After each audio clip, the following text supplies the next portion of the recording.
ډاکټر صاحب دلته موږ خبرو کړه تاسو ډېر ښکلې موضوع روانه کړې ده. دلته موږ خبرو کړه چې کله انګریزانو فیصله وکړه نړیوال یوم جنگ کې د هندوستان نه خلک ولیږو چې په یورپ کې زمونږ دپاره وجنګېږي، نو باچا خان د دې نه صفا انکار وکړو چې نه زمونږ ولس په انګریز دپاره په یورپ کې نه جنګېږي. خو ګاندي انګریزانو سره ومنله چې او موږ به خلک درکو یورپ ته دې لاړ شي ودې جنګېږي مړه دي شي کټ دي شي، خو چې کله دا جنگ مونږ وګټو نو انګریزانو نه لوز اغوستی و چې د دې جنگ ګټلو نه پس به تاسو مونږ له ازادي راکوئ. دا د ګاندي او د باچا خان ترمنځ فرق و. دا صرف لاندې ولس ته باچا خان سوري ډاکټر صاحب ولس ته صرف دا زه صفا کوم چې زیاتره ولس په دې فکر باندې دی چې باچا خان ته به ګاندي څه ویل بس هغه ګاندي پسې روان و او باچا خان څه خپله نظریه نه وه، عدم تشدد هم ګاندي نه اغوستی و، سیاست هم ګاندي نه اغوستی و. نو په دې ځای کې څومره غټ تضاد ښکاري د باچا خان او د ګاندي د پولیټکس سیاست کې چې باچا خان انکار وکړو چې نه انګریز له به زه هېڅ قسمه کومک نه ورکوم او ګاندي اقرار وکړو، ګاندي ومنله انګریز سره چې او زه خلک در کوم مړه دي شي ماله به وروستو ازادي راکړي.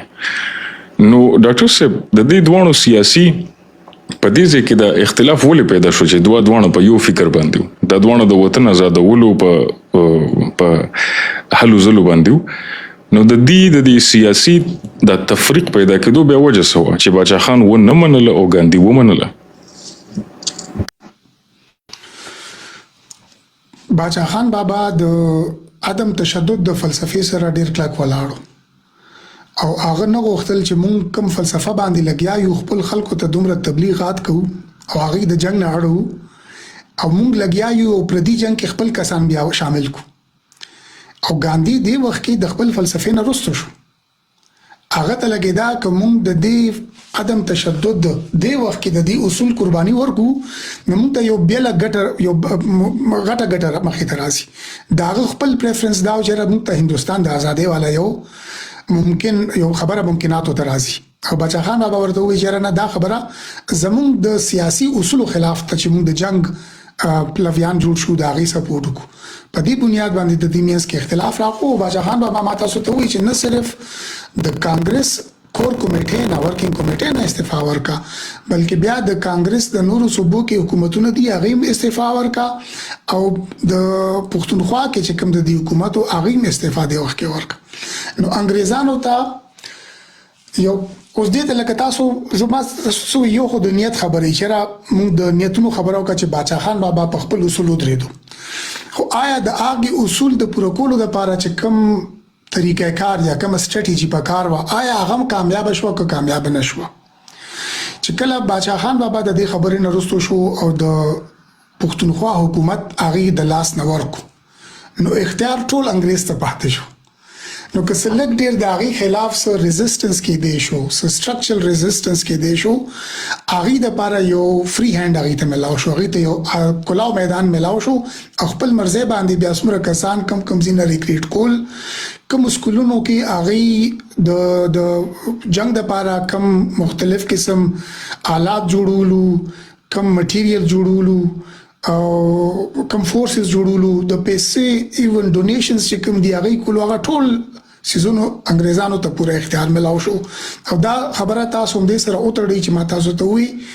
چې دا ګرینډ پلان ګرینډ سکیم چې کوم دی دا د انګریزو او دې کې ډېر محدود زموږ مشرانو ته ملاو او زموږ مشرانو هغه محدود کردار ادا کولو. نو اصولي طور خو د باچا خان بابا ګټه وشوه، حقیقتي طور باندې د انګریز ګټه وشوه ځکه چې هغه ته سلک ډېر بیوروکراټیک یا د حکومت نه سیاسي ریزسټنس راتلی شو هغه هم د منځ نه لاړو ختم شو.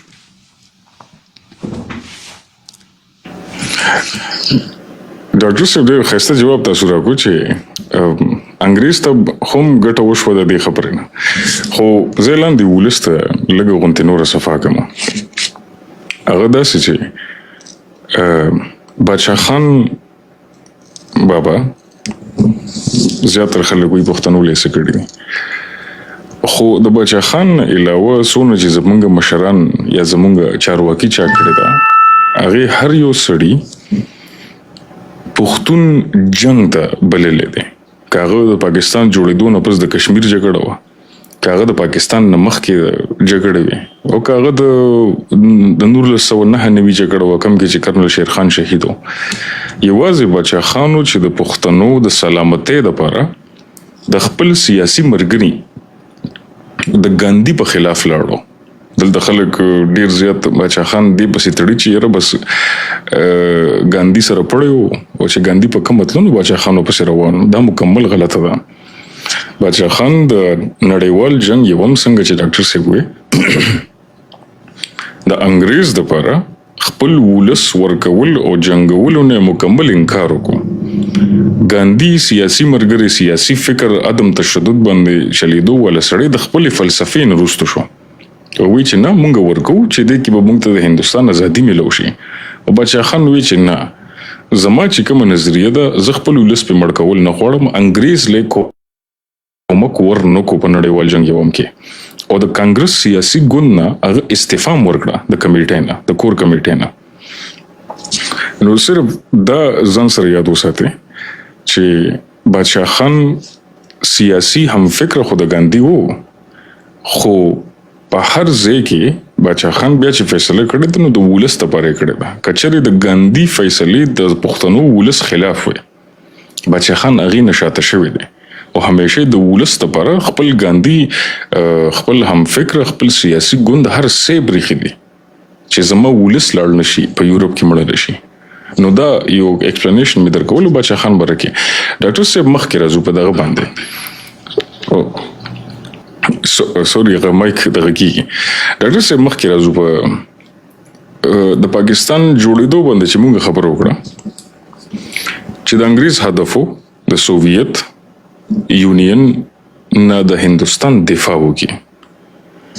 د انګریز د هدف کې بیا علامه اقبال خپل هدف ولټولو چې زه صحیح د انګریز اسیم خپل د هندستان دفاع غواړي. یو نوی نظامی سیستم به ته جوړ شي د دې صوبو د پښتونخوا د پنجاب د سند د بلوچستان. نو موږ مسلمانان به مغي کیو او هغه سره به د هندستان دفاع هم مضبوط شي د سوویت یونین نه. هغه ټیم کې خلا د بیل وطن خبرې کېده نه.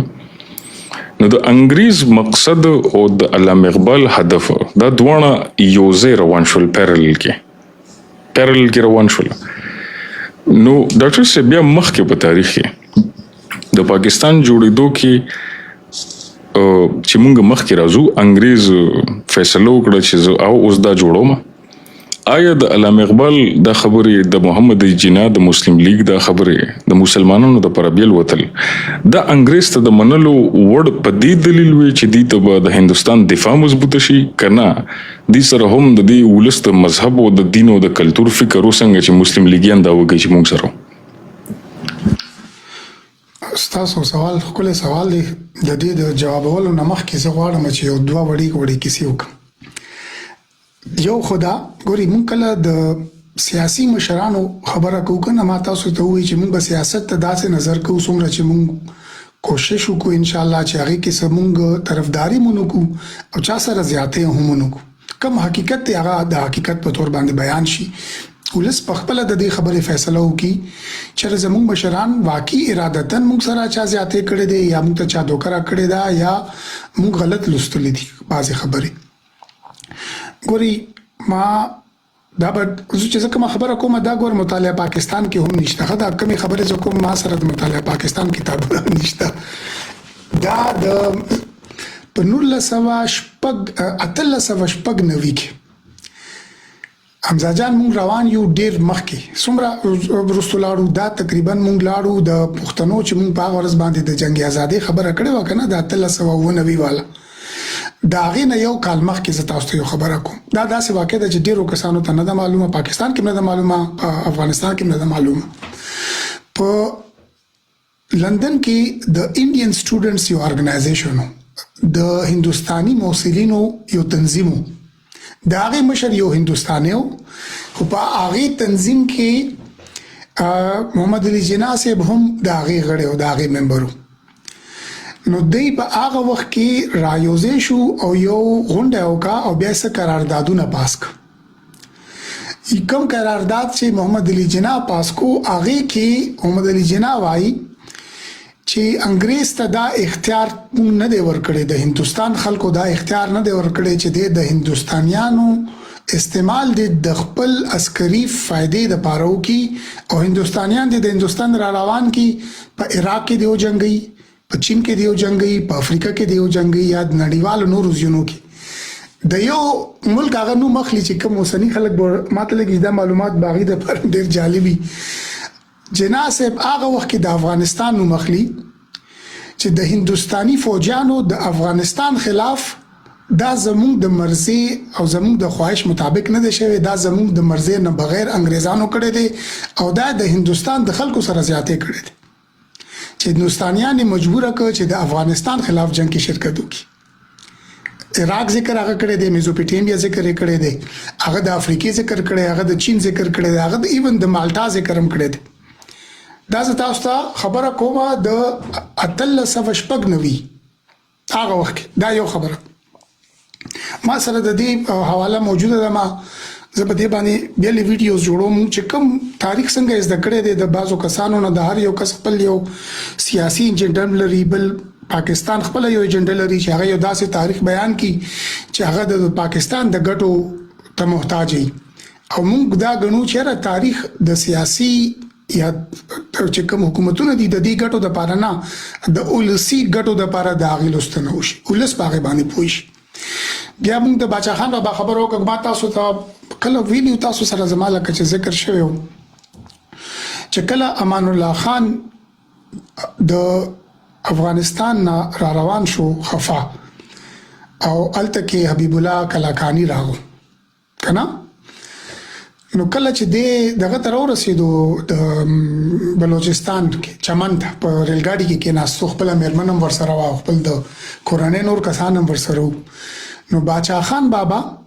او ورسره یو دوه نور کسان کوم چې د ریډ کراس د کمیټې ممبرانو، نو دوی په منډه منډه باندې لاړ چې د امان الله خان سره وویني. امان الله خان په دې خبره باندې قائل کی چې راته خفاکه غوت زما ته همدلته پاتې شه او موږ داسې چلکو چې خپل قومونه روچتو، قبایل روچتو او موږ واپس وو افغانستان کې تا واپس په خپل پایتخت باندې کېنو. ما ته لګي امزام په دې باندې پاور سره گفتگو کړې و. نو موږ شکل د اصول خبره کوو، ګوره موږ اصول چې کوم دي یونیورسل نه بیانو. یونیورسل مطلب دا نه دی چې موږ اصول بیان کو، همیشه هغه اصول سیاسي کس چې کوم دی هغه برقرار باندې برقرار پاتې شي ودرېدل دي. وخت سره سره سیاسي حالات داسې جوړ شوي دي، معروضي حالات داسې جوړ شوي دي چې سیاسي لیډران په دې باندې مجبور شي چې هغه خپل نظریه ته یو ځل بیا کتنو کې وګوري چې د وخت کې کوم یو قدم چې کوم دی هغه زیات مناسب وي. زمون اصول چې کوم دي دا ضروری نه ده چې دا لکه د قران ټکی نه دي. کما ته لګي زما اصول کې یو ځکه سکمه به شی راځي او زما ولسته په فائدہ رسي، نو خیر دې دادی وشي. نو ما تاسو ته ویلم چې دا خبره د غنی بابا د خپل خلینو ده چې هغه د باچا دغه تلاړو امان الله خان سره دا خبره وکړه. نو دا خبره هم ضروری دي چې د دې ذکر هم پکې وشي. بیا تاسو باندې تاسو کړو چې ما نو تاسو ته پوسیر شو، تاسو دا تاسو کو چې د علامه اقبال او د انګريزانو چې کوم خواهش وو، کوم مقصد وو، هغه یو بل سره مطابقت کې مخکې روانو او دا خبره صحیح ده. ما تاسو ته وی چې انګريزانو یو ګرینډ سکیم به ډیسایډ کو، رولز اف گیم هغه ډیسایډ کو او بیا مقامی سیاستدانانو چې کوم دي هغه کې دنن خپل کردار لوبولو کوششونه شروع کړي. او د انګريز د پاکستان جوړېدو سره دا مطلب نو چې موږ مسلمانانو ته څه فائدہ ورکو. د انګريز د دې لحاظ سره هیڅ فائدہ نه وکړ. د انګريز مقامی خلکو فائدې سوچ کولو،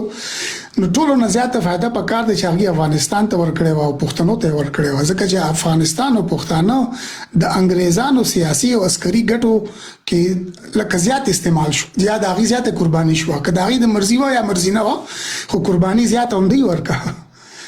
خو د انګریز مطلب هر کس دا نو چې موږ دلته د مقامي کې مسلمانانو ته فائدہ ورکو یا د سندیانو ته فائدہ ورکو یا د افغانانو ته فائدہ ورکو یا د پنجابیانو ته فائدہ ورکو دا غي خپل سټریټیجیک دیږي کې غټ انټرست او انټرست یې هم دا چې په دې کوم رول اف گیمز ما ډیسایډ کړی دي د کې دنه تاسو یو بل سره سکوي هغه کې ماته اعتراض نشته تاسو په کشمیر باندې لږ جګړې کوي که تاسو په ډیورلند باندې لږ جنگونه کوي ماته دې باندې فرق نه غورځيږي سو پورې چې زما خپل مفادات هغه ځکه موجود دي بس موجود دي دنه تاسو خپل کار دی چې د دې لوبي دنه تاسو خپل کم کردار ادا کوي دا خود مسلم لیگ خلکو او د نورو مسلمانانو مشرانو دا خیالو چې کم نظام انګریز هندستان کې پریدي د دیموکراسي والا دیموکراسي مطلب د جمهوریت والا د هغه جمهوریت د لاندې با د هندستانیانو د هندوانو ځکه چې د غیشمه زیاته د سر شمیره زیاته د زموږ سر شمیره کم ده نو زموږ به یو د ماینورټي په صورت کې دلته کې ژوند کوو او موږ د هندستانیانو د مرزي غلامان شو لکه څنګه چې موږ نن سبا وایو په پاکستان کې چې د پنجاب سر شمیره زیاته ده د غي نفوس زیات دي د غي آبادی زیاته ده نو د غي ته اختیارات زیات دي غي ته د پاکستان د ریاست کې د نه فائدې زیات دي غي ته په بیوروکراسي کې په ملټري کې په سیول سرویسز کې په پارلیمنت کې زیات سټونه ملاويږي نو کم ګیله چې مونږ نن د پنجابیانو نه لرو دا ګیله هغه وخت کې یا دا شکایت د مسلم لیگ مشرانو لرلو چې د هندستانیانو آبادی زیاته وي او د مسلمانانو په ګټه باندې ودا خبره نه او مسلمانان چې کوم دي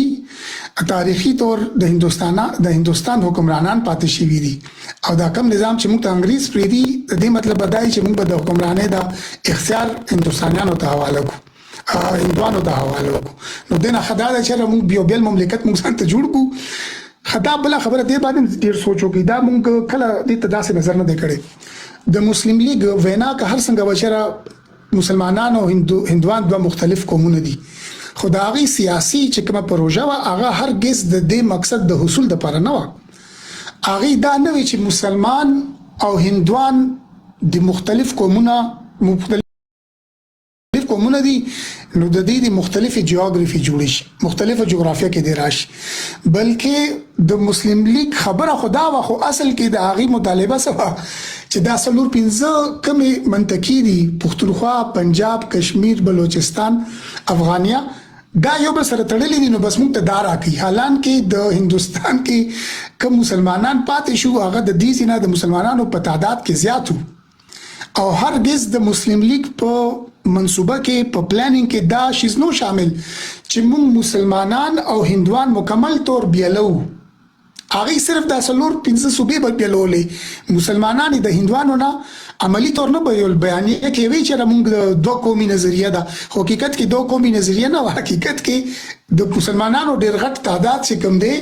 په هندستان کې پاتې شو بلکې د مسلم لیگ ډېر مشران داسې دي چې د مسلم لیگ د لپاره ولاړو غټي قرباني ورکولې او چې کله د پارټیشن وخت راغو د تقسیم وخت راغو هغه هندستان کې پاتې شو پاکستان ته رام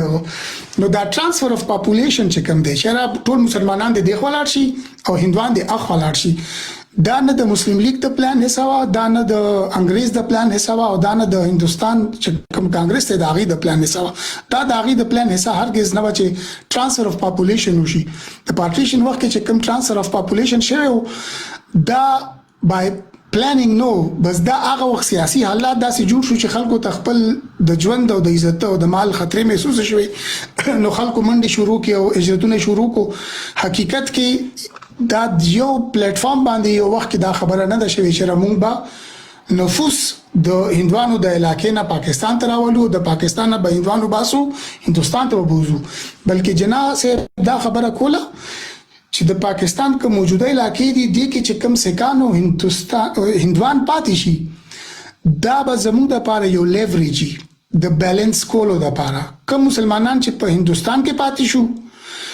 نو هغه الته کې غټه یو ډیره وړه ماینورټي پاتې شو دلته سره موږ سره چې کوم هندستانیان به پاتې شي نو دا به هندوان پاتې شي یا سکان پاتې شي نو دا به یو ماینورټي نو موږ به د خپل ماینورټي خیال ساتو په دې سوچ باندې چې بیا به هندستان د خپل مسلمان ماینورټي خیال ساتي لکه د دې دوه قومي نظریې د تفصیل ته فکر کول ضروری دي چې په دې خبره باندې موږ ورسو چې موږ د قومونو تقسیم د مذهب بنیاد باندې نه دی کړی بلکې دا د جغرافي په بنیاد باندې یو موږ صرف د اصلو 15 صوبې چې کوم یو بل سره جغرافیه تړلې ده دا غي نه یو ملک جوړول.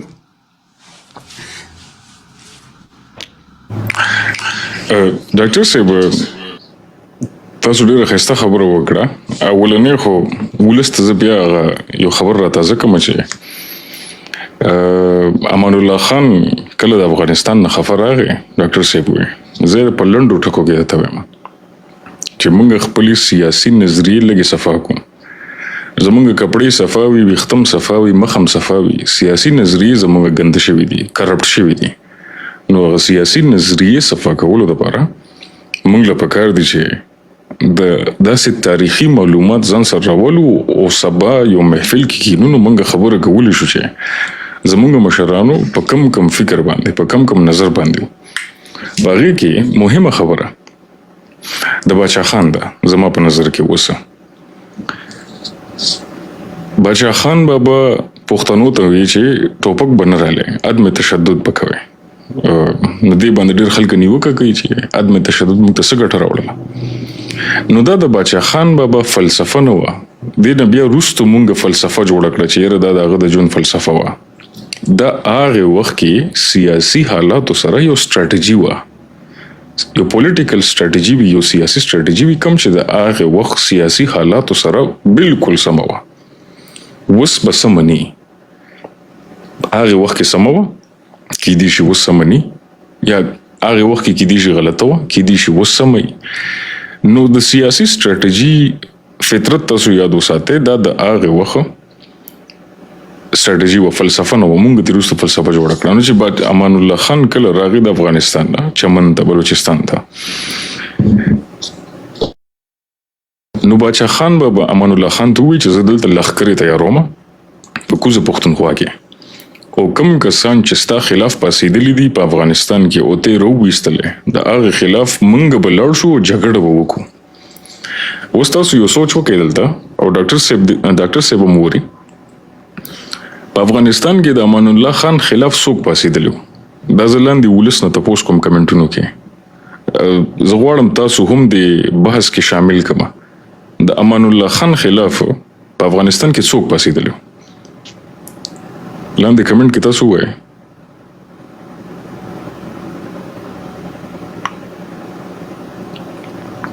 خاصو کوئی مولیان پاسېدلو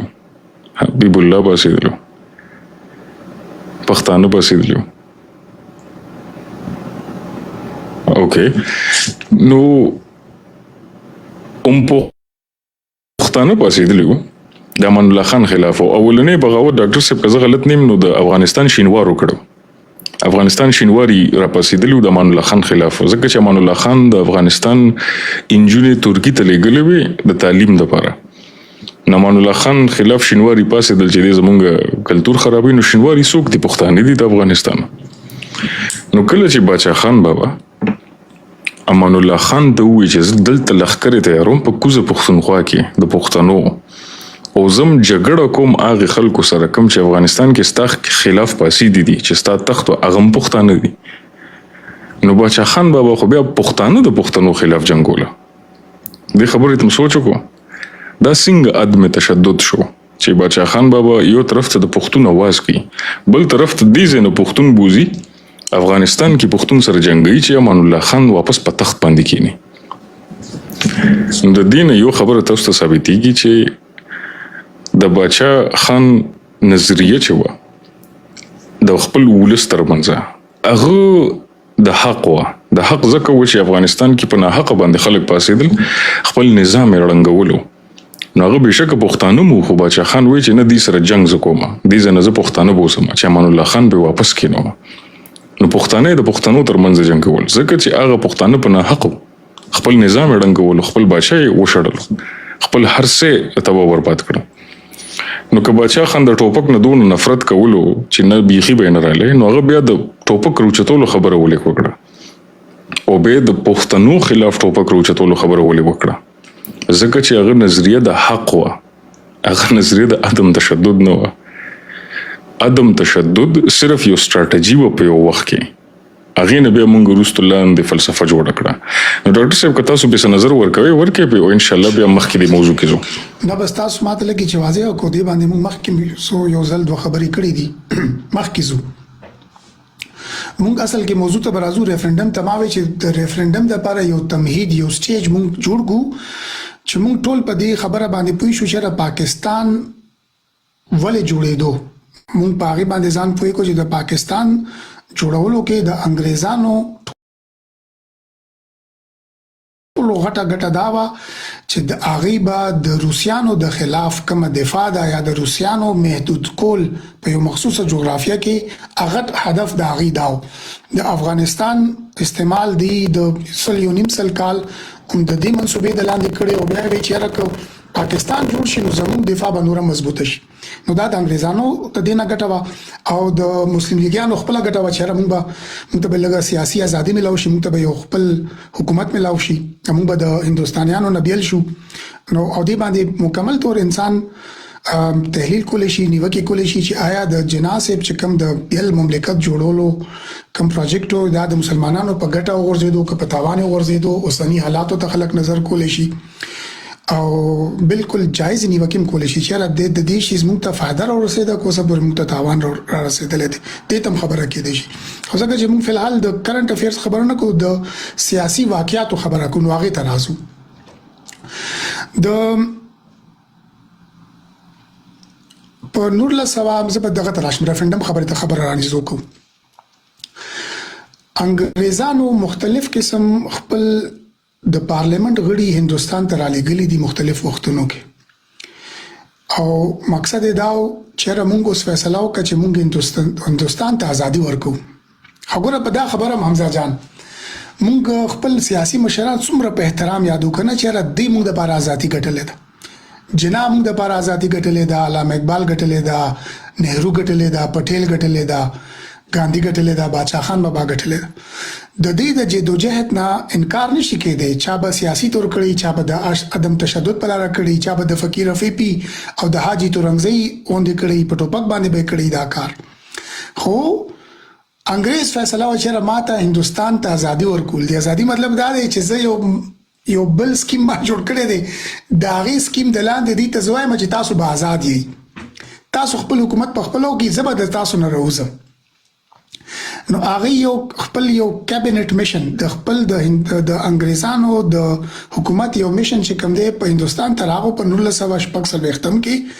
هغه یو پلان تیار کو چې موږ به د هندستان نه د وټو ولت فارمولا داسې تیار وکړو. بعض ریاستونه چې کوم دي دا به آزاد ریاستونه پاتې شي او د برټش انډیا چې کوم دی د کې بدننه موږ یو کانسټیټیوشن جوړ کو او هغه کې به د مسلمانانو مخصوص سټونه معلومي او هغه باغې باندې راځي او د هغه د حقوقو سره تحفظ به وکړو. نو جناب آبادی سره راضي شوه مو کوم چې اصل کې د پاکستان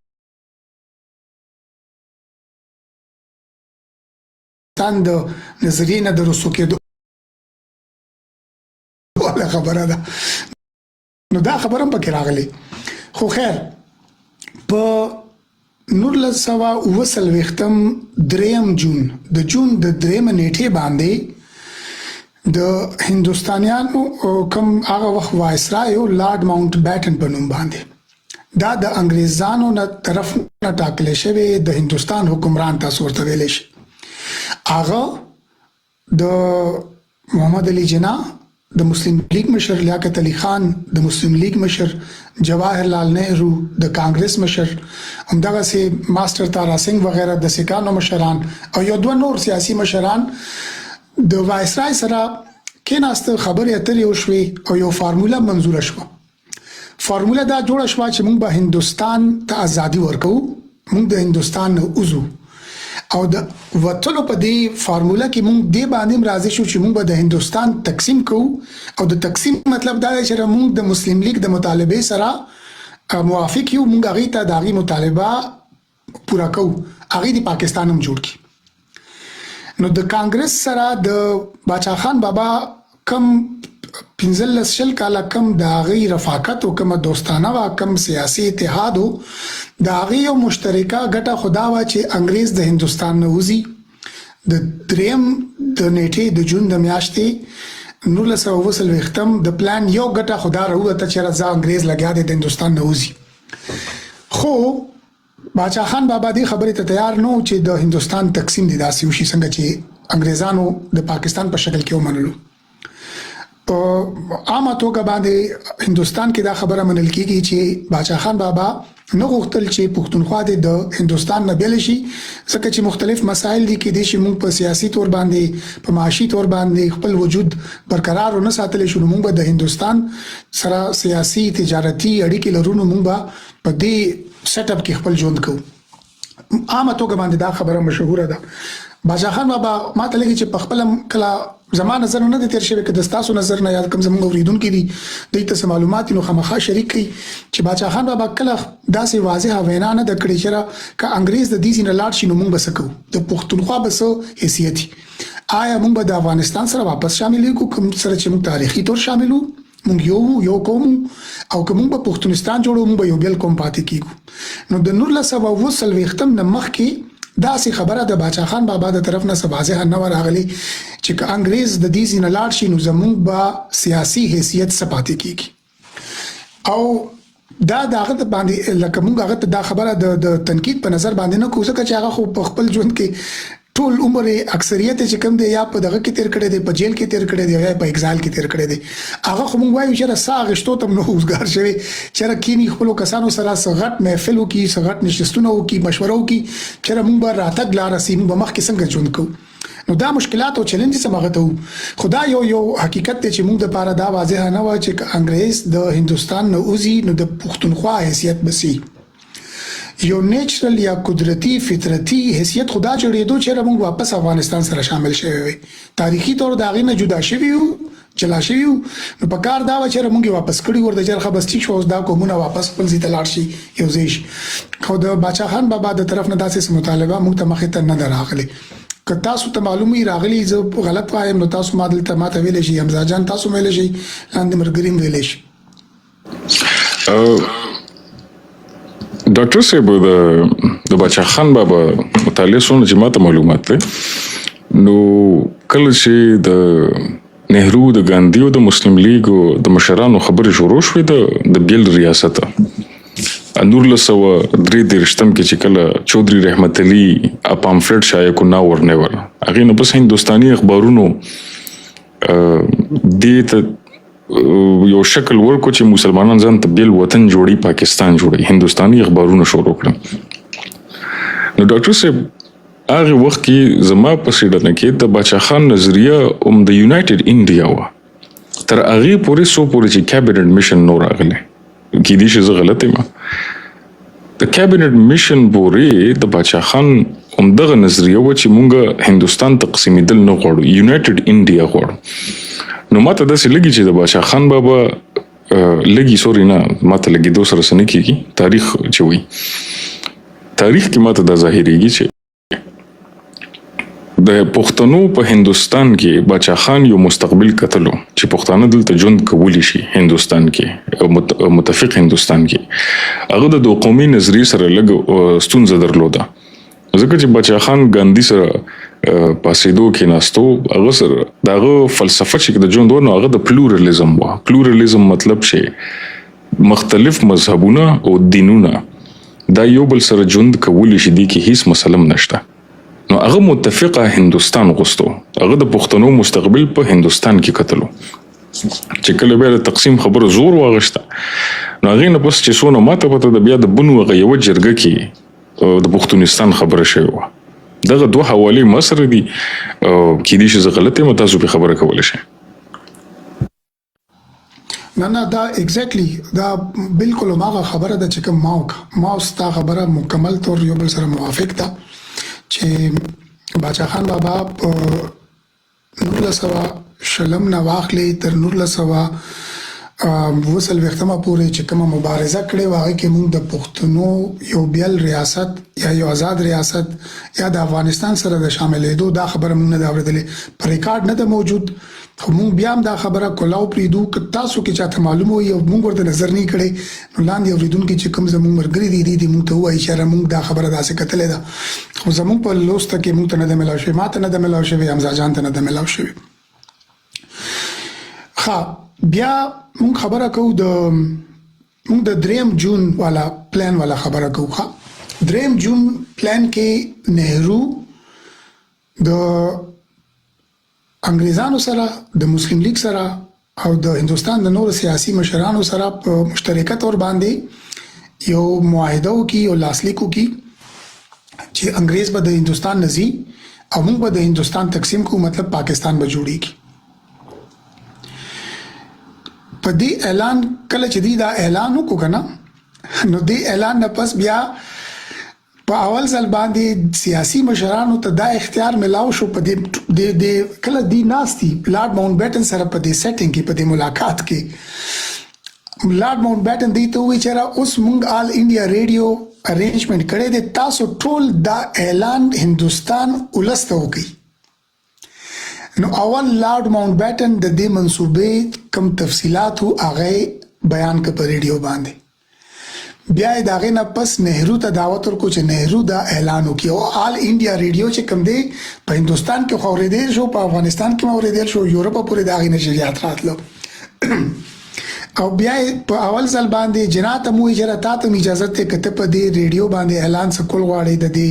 کوم چې موږ منصوبه باندې متفق شو ته وینا کول غواړي نه ته موګه نو هغه وخت کې اعلان وکړ هغه په اول ځل باندې خبر وکړ بلکې دا مو اجازه ډیر خوشاله شوم چې تاسو ماته دا موقع راکړه چې زه خپل سیاسي بیانیه د آل انډیا ریډیو په ذریعہ باندې خلکو ته ورسوم او جناسه په هغه خطاب کې د پښتونخوا خلکو متعلق 80% خبرې د پښتونخوا متعلق کړې دي او د ریفرندم متعلق کړې دي نو هغه جناسه دغه موقع نه دا فائدہ واغشته چې رقماته خو مکمل شو په ریډیو باندې خلکو سره ډایرکټ خبره کولې شم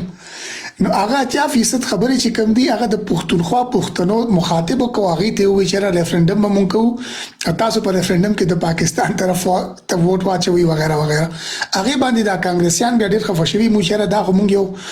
انتظامی یو قسم ته میټینګ و د تاسو د سیاسي جلسې والا خبره جوړه کا دانو په کارای په اعتراض مو په هغه وخت باندې په اول ځل باندې ولستا او باچا خان بابا ته پته ولګیدا چې د هندستان تقسیم کیږي او په زمون پښتونخوا صوبه کې بعد د خلکو نه تپوس کیږي نو چې کله نهرو لاړو او د کانګرس چې کومه ورکینګ کمیټي وا او هغه کې دا خبره اعلان کا چې زه خو د جنا سره د مسلم لیگ سره او د ماونټ بیټن سره متفق شوم چې موږ پاکستان ورکو او پاکستان بم جوړ شي او انګريزان د دې نه لاړ شي نو په دې موقع باندې باچا خان بابا ځکه چې د دې ورکینګ کمیټې مشرو هغه ډیر زیات خفه شو هغه ته یو شاک ملاو شو ځکه چې هغه خو دا شل کال مبارزه هم د دې لپاره کړې و د کانګرس لپاره لکه په اول سر کې دا خبره کړې و چې د هندستان د ازادۍ کې د پښتنو د قرباني چې کم دي دنه یو کس انکار نشي کوله د باچا خان بابا د پلیټ فارم د لاندې چې کمی قرباني پښتنو ورکړي دي دا غي ګټ ټول هندستان ته رسیدلې دي کانګرس ته رسیدلې دي نو هغه تنظیم هغه سیاسي ګوند چې د پښتنو د قربانو په نتیجه کې دومره طاقتور شوی دی او پښتاني منی دومره هغه د پښتنو سره دا فریب ولې کوي دا دوکای ولې وکړي چې د باچا خان بابا نه ته پوسو کو نه ته پښتنه او کا نه هغه په خبرو کې شریک کو خو هغه ته صرف دا یو اعلان وکړ چې موږ خو فیصله وکړ چې پاکستان به جوړیږي او په ستاسو په صوبه کې به موږ ریفرندم کو د خلکو نه به تاسو کو نو هغه جایزه خبره واغه ډیر زیات په دې خبره باندې خفه شو او داغه افغان ته چې کله ګاندی وکړو نو ګاندی پوه شو چې دا موږ د باچا خان سره ډیر زیات وکړو او داغه د سیاسي مبارزې سره موږ ډیر زیات وکړو نو هغه بیا خپل طریقې سره سره کوشش کړې دي چې زه باچا خان په طریقه باندې ته تسلی کوم خدا خبره ډیره زیات اهمه د زموږ د پښتونخوا کم سیاسي ګوندونه دي د نېشنل باچا خان بابا د فلسفې سره تړلي کې دي چې هغه ته دا خبره نه معلومه مونږ وختي خبره وکړه چې باچا خان بابا په بازو زیونو کې چې کله د اصول خبره راغله نو هغه د ګاندھی سره په جهر باندې اختلاف کړی دی، په کلکه باندې ورنه اختلاف کړی دی، لار یې جدا کړی دی. خو هغه نه باوجود هغه د کانګرس سره خپل الاینس واپس هم راغلی او واپس هغه کمیټې ته راغلی او چې کله جنگ ختم شو د دویم نړیوال جنگ. خو دی وخت کې کانګرس د باچا خان بابا قدر نکو، داغه څنګه قدر پکارو، داغه څنګه عزت پکارو یا کم ځکه چې هغه خپل په ذات کې داغه هر یو حیثیت یو انسان په تور باندې یو سیاسي مشر په تور باندې، خو په اصل کې خو هغه د یو قوم مشر نو هغه ټول قوم سره کانګرس چې کم دی وخت کې لاسو چې نه صرف داغه کم فلسفه باندې دا پښتانه کانګرس سره مرګریو هغه فلسفي نمرستو شو او بل دا چې بالکل د دې په خبرو کې د دې نسب مشوره وانه غشته چې تاسو مشوره تاسو سوای چې تاسو هندستان سره شاملېږي کنه شاملېږي، تاسو افغانستان سره شاملېږي کنه شاملېږي، یا موږ یو د تقسیم فارموله جوړو استاد فارمولې ته څه خیال دې موږ شامل شو که شامل نشو. نو د دې سره خپل فیصله وورول چې موږ فیصله کړې ده. نو دې مطلب دا دی چې هغه نه پس باچا خان بابا هر څه ګول کاغه جګړه کوله، کاغه تشدد کولو، قدم تشدد کولو، کاغه بوک هړتال کولو، داغي اس فائدہ نه کیدا ځکه چې کانګرس پلیټ فارم د لاندې د هندستان د تقسیم فیصله شوی و. اوس دا بل خبره چې کومه دام ډیره اهمه ده، ډیرو کسانو د بنی معلوم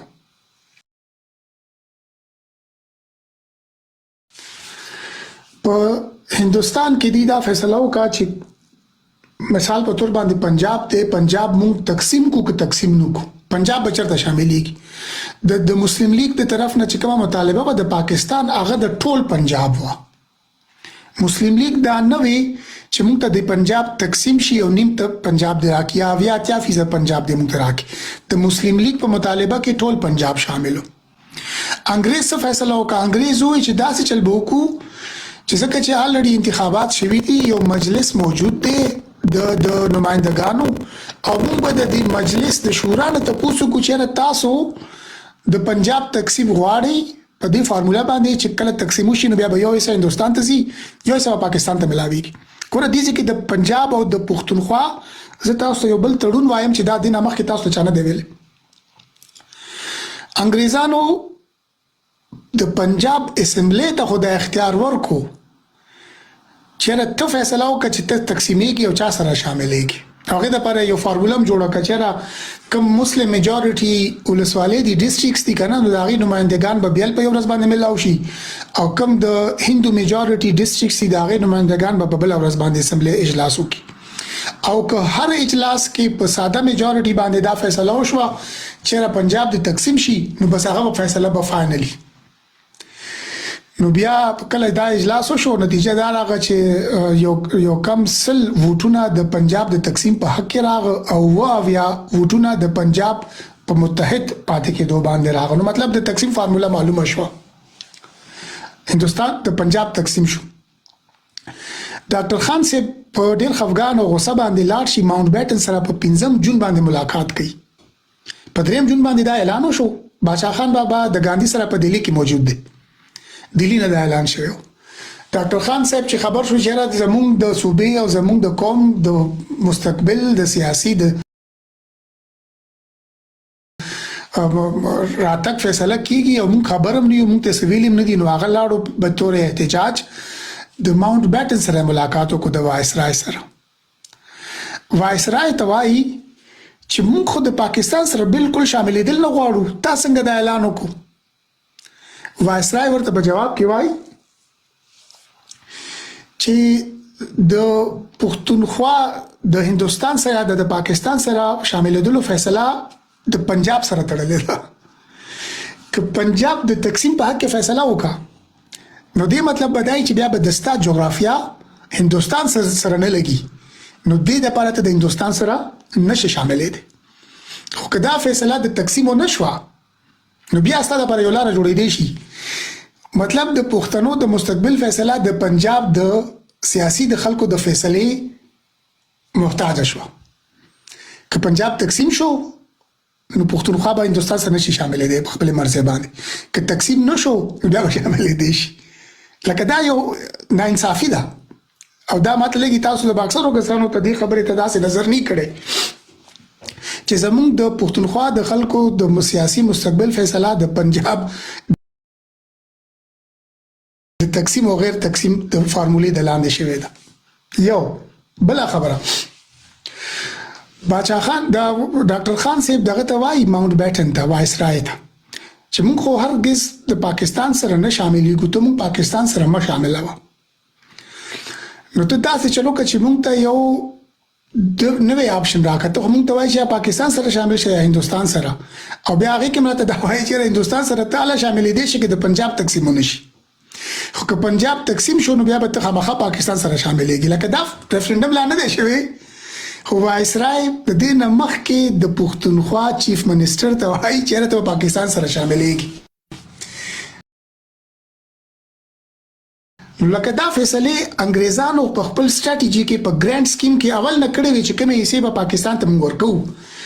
چې هغه په دریم جون باندې د پاکستان ومنل خو دې مطلب دا چې د پاکستان سره علاقې ومنل چې کومه علاقې موږ ته دې ته ورکول دي اوس هغه ورکول والا د تقسیم والا د ویش والا کومه فارموله ده هغه ته بیا یو رنگ روغن کو یو تصویر ورته جوړو یو نظام ورته جوړو هغه نظام کو بیا څنګه راو خو دا غي نه مخکې د ډاکټر خان صاحب ته په ملاقات کې وایي چې د دریم آپشن چې کوم تمانه غواړي چې راکته پاکستان سره من شاملېږي او هندستان سره من شاملېږي او ته ماته وایي چې ماته یو دریم آپشن راکړي چې موږ پټانستان جوړ کو یا پښتونستان جوړ کو نو د پښتونستان دا فیصله بالکل نامنظوره ده مونږ لپاره او نامنظوره ولې ده ځکه چې کوم کابینټ میشن راغلی نو هغه کې مونږ یو فیصله کړې و هغه فیصله دا و چې کوم ریاستونه دي یا کومي صوبې دي ته به د ازادي آپشن نه چې دي ځانګړي حیثیت کې یو بیل آزاد ریاست جوړ شي د دې په حیثیت چې کوم دی د هندستان سره تړلې حیثیت آزاد بني او دا خبره د ماونټ بیټن او د نهرو په مینس کې شوې دی باندې گفتگو شوې دا هغه ریکارډ موجود دی چې نهرو ګور اول خو کانګرس د پاکستان خلاف وځي چې هغه وغوښتل چې هندستان تقسیم شي جغرافیایي تور تقسیم شي یا نفوسي تور تقسیم شي کنه نو هغه خو کله دانو شو قبول چې بیا په هندستان کې نور تقسیم هم راشي یو الریډي به تقسیم شي کنه پاکستان به تبدیل شي خو کله دې تقسیم لپس بیا نور تقسیم هم وشي نور تقسیم بسي نور تقسیم دای کوم د دریم آپشن خبره کو دریم آپشن مطلب بدای چې به هندستان سره شاملېږي یا پاکستان سره یا به آزاد خپل ریاست بجوړي نو کوم دا دریم آپشن پښتونخوا ته ورکو نو بیا په هندستان کې خو د پښتونخوا نه ډیر تکړه ریاستونه شته بیا باغی موږ د دې خبره مطالبه کوي مثال په تور باندې موږ د حیدرآباد خبرو وکړو د حیدرآباد څومره غټ معیشت او څومره تکړه ریاست نو کوم پښتونخوا ته د آزاد ریاست جوړولو ول اختیار ورکو آپشن ورکو نو بیا به موږ د کوم اصول د لاندې د نور ریاستونو نه انکار کوو بیا باغی موږ د ریاست د سيزونه غواړي نو نهرو چې کوم دی په درې سلورو میټینګونو کې وایسرای په دې خبره باندې کانه کړو کنوینس کړو قائل کړو چې موږ سره به آپشن صرف دوی موږ د پاکستان مطالبه سره متفق یو خو صرف د پاکستان د مطالبه سره متفق یو موږ د بل آزاد ریاست جوړولو مطالبه سره بالکل متفق نه یو نو د دې اصول ډاکټر صاحب ډیر بهترین معلومات ډیر بهترین خبره خپل تحلیل په سیاسي نظر تاسو ورکو دا غو وخت نور له وصل وختمو خوښه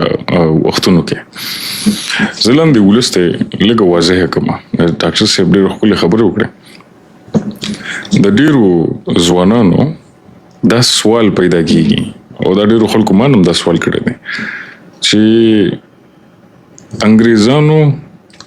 دلته په کوزه پښتونخوا کې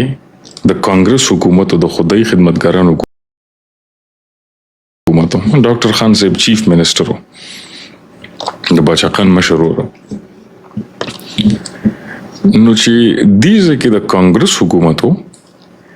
انګریزانو بیا تقسیم کولو د هندستان نو دا زمکه د کوزه پښتونخوا زمکه دا هندستان کې ولې شامل نشو او سوال بیا دا راځي چې د کوزه پښتونخوا وسره شامل نشو خو بنگلاديش د پاکستان حصہ کړه بنگلاديش هغه سر کې دی هغه د پاکستان حصہ وګرځوله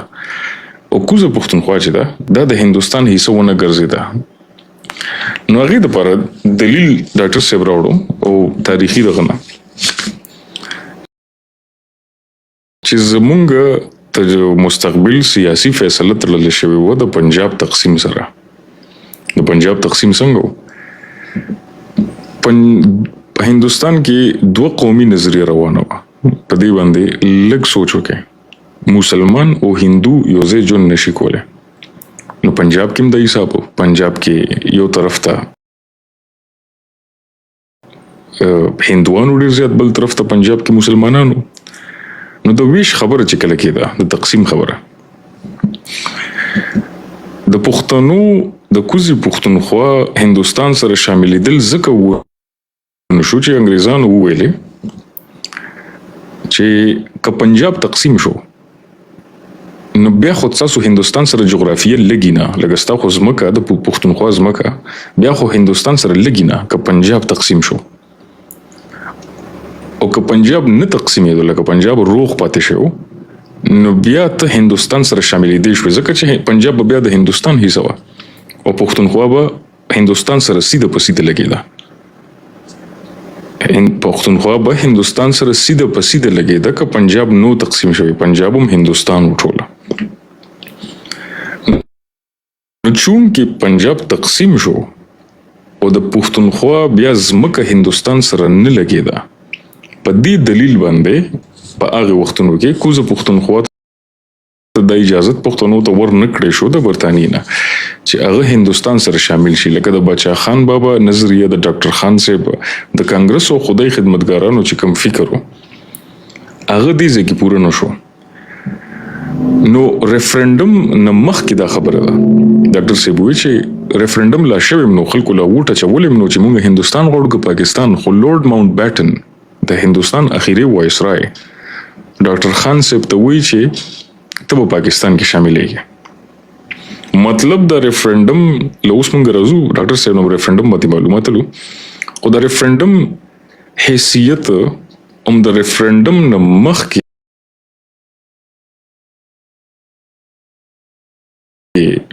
لورد ماونټ بیټن ختم کو چې کله ډاکټر خان صاحب ته ووایي چې ته په پاکستان کې شاملېږي. نو دې ځکه دوه مسلې، دوه سوالونه ستاسو حل شول چې پښتونخوا ولې هندوستان سره شامل نه شو. ځکه چې پنجاب تقسیم شو، بیا زمونږ خوره هندوستان سره لګېده نه. دا اولنۍ مسله حل شوه. دویمه نقطه ډاکټر نفیس صاحب دغه ورکړه د ریفرندم چې د هغې فیصله خو لورد ماونټ بیټن د ریفرندم نه مخکې وکړه. د ریفرندم حیثیت په